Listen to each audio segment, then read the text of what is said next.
trentaine d'années, le rythme de croissance démographique et économique de Shanghai est spectaculaire. Cette ville est ainsi devenue une ville mondiale, comme le sont New York, Londres, Paris ou Tokyo. Shanghai est une mégapole de 23 millions d'habitants, la deuxième en Asie, une ville cosmopolite, au niveau de vie supérieur à la moyenne chinoise.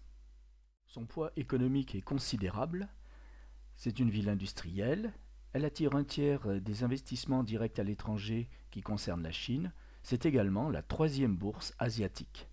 Shanghai connaît un certain rayonnement culturel, par exemple par ses universités renommées, ou en ayant accueilli, en 2010, l'exposition universelle.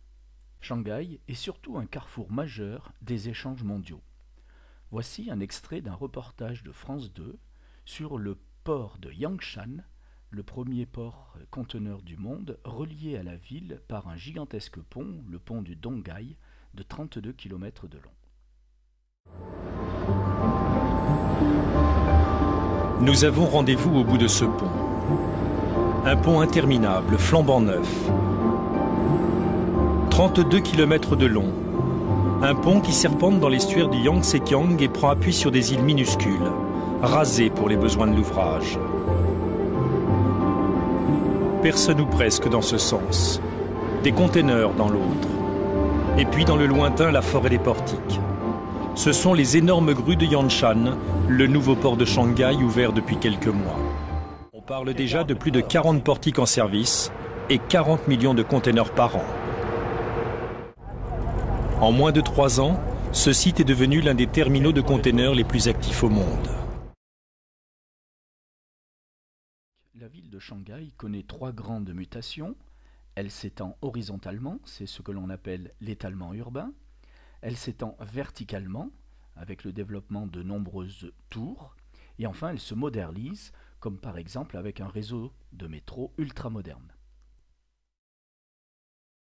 On observe enfin que Shanghai est de mieux en mieux connecté avec son arrière-pays, le bassin du Yangtze, par des trains à grande vitesse ou par des autoroutes. D'ailleurs, cela crée une certaine complémentarité entre les grandes villes de l'intérieur, qui accueillent des usines d'assemblage ou de production de base, et qui laissent donc à Shanghai de plus en plus des activités de conception ou de recherche-développement. Comme toute mégapole, Shanghai connaît des problèmes, parmi lesquels on peut citer les problèmes sociaux, le manque de logement ou les très importantes inégalités sociales. À signaler d'ailleurs le cas particulier des Minggong.